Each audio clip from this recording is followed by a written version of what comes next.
Yeah, there were a couple of things here. Benetti and Bacon talked about the fact that Lucas was one of the guys that was kind of under the weather today and just wasn't feeling well. And you could kind of see from the outset that he didn't have that locked on look about him tonight. And can you stop there for a second, Steve, and just tell me what locked on Lucas Giolito versus game the weather Lucas Giolito? Because we've had the day start Lucas Giolito. That's a problem. We've had the body language Lucas Giolito. I want you to kind of dissect that for me. Locked in Lucas Giolito is the guy game 1 2020 playoffs against Oakland that had the Terminator eyes, the GIF or the meme that goes all around a website known as twitter.com. Not sure if you're familiar or not. It's relatively new. A lot of people utilize it. A lot of people cause drama on there. It's a thing. But the fact of the matter is that he just simply wasn't dialed in tonight. Wasn't able to really in any of the innings piece everything together with his 3-pitch mix. Either he wasn't commanding the fastball or he wasn't commanding the slider, wasn't commanding the changeup. He'd get command of the slider for an inning and then he would lose it. Then all of a sudden he'd have a 2 or 3 batter stretch where he'd have the changeup and then it would go away. He just wasn't able to piece it all together here tonight, have a consistent outing. Fact of the matter is this is a game that the Sox should have won. You go out there and you have quality at bats really for the first time since maybe that opening weekend in Detroit and that start against Robbie Ray, the first homestand.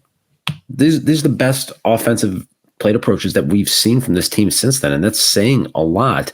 And this is a game where a guy that thinks he's a $200 million pitcher needs to go out there. He needs to put up some zeros, and he needs to take the ball and he needs to shove it up somebody's ass. I don't care how good the Toronto Blue Jays are. I don't care that they're on a 5-game winning streak.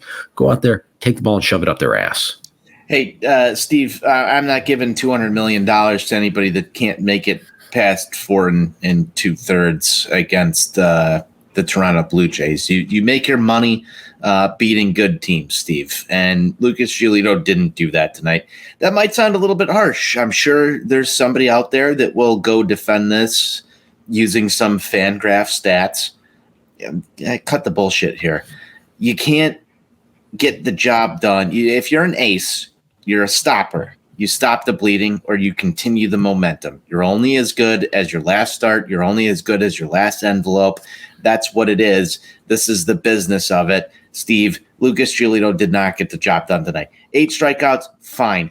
Get me through more than 5 innings. Yeah, you can't get this done against a good lineup.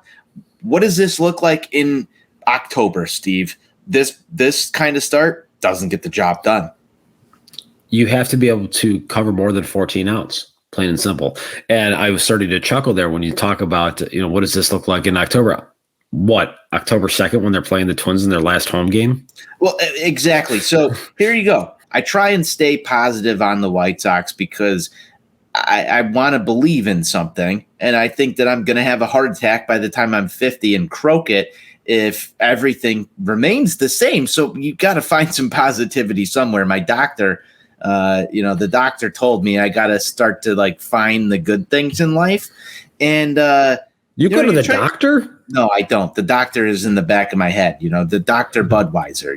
It's the Budweiser told me you got to start thinking about the good things in life, Steve. And watching baseball is great. I love watching baseball. I love seeing the White Sox play every day. I get mad when they don't play. Like yesterday was kind of bullshit, right? Like I don't have a White Sox game. It's 90 degrees. It's the middle of summer. So you find other activities that you enjoy, like barbecuing and, sitting with your family outside the pool and doing stuff like that. The positives in life. That sounds refreshing, if I'm being honest with you. It does sound refreshing. And that's what I partook in yesterday. But then again today, you sit down after the end of a long work day and Lucas Giolito, your ace, just lets you down. And I think that that's plain and simple, Steve. Lets you down. 4 2/3. He strikes out 8 batters. Maybe the Fangraph spin rate looked good, but doesn't get through what he's supposed to get through if you're an ace starter, Steve. Would you say, what's the bar for an ace? I'm going 6 innings every game. everybody's going to have their days. That's fine. I'll leave room for error. But what does this look like in October? That's what White Sox lost, and we're going home fucking sad. If I'm talking an ace, and the one thing that a lot of people don't realize is there is a differentiator between a top of the rotation number one starter and an ace. There's a handful of aces in the game right now. So if you're talking about an ace, you're talking a guy that is going to go out there and he's going to get you 21 outs with consistency. And he's going to do so giving up 2 runs or fewer with consistency. That's what an ace is. And that's not sure as hell not what we saw tonight.